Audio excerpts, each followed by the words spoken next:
Bring you the new experience here today. All aboard!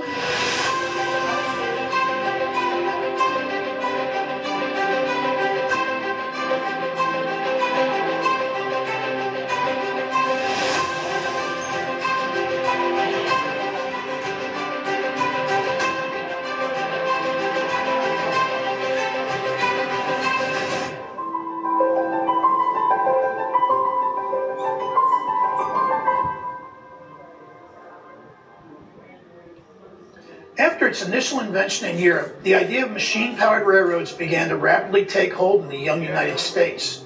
One such undertaking would be the Baltimore and Ohio, begun in 1828. The idea of not relying on canals or horses for basic transport was a big change. Other states quickly joined in this railroad revolution to compete for commerce while innovating fresh engineering marvels at the same time. Soon after this, America's Civil War would be fought, with the railroads becoming both a primary resource and a primary target for both sides. It was a bloody but needed fight that ended slavery and preserved the Union. Once these hostilities ended, the nation healed as the new Transcontinental Railroad linked East and West in 1869. However, safety soon became paramount, with signaling and scheduling becoming more complex. The railroads established the time zones that we use today. Speeds increased, moving past the 1 mile a minute barrier. 60 miles per hour.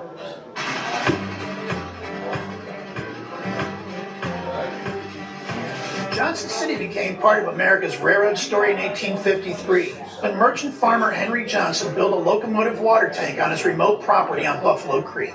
A new town began to grow around this water stop for the new East Tennessee and Virginia Railroad between Bristol and Knoxville. It would be named Johnson City. By the mid-1890s, plans to consolidate regional firms into larger railroad systems had resulted in the ET&V becoming part of the Southern Railway. The Southern offered services from Washington, D.C., Louisville, and St. Louis throughout the South, with fast passenger trains and reliable freight service. Johnson City has been on this rail corridor since the 1850s, now part of Norfolk Southern.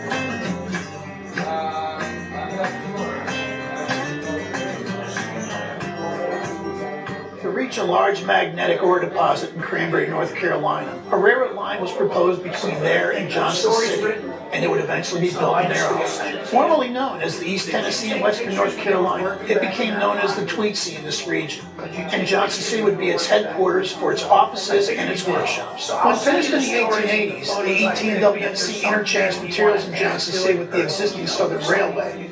However, transloading goods between the two track widths was a time-intensive effort, a factor that soon limited narrow gauge popularity and eventually led to its demise except in isolated areas. The Tweetsie narrow gauge beyond Elizabethton was abandoned in 1950. Finally, in the 19th century, there was one other regional railroad project. This was called the Charleston, Cincinnati, Chicago, but it became financially insolvent before completion. It was known as the 3 Cs.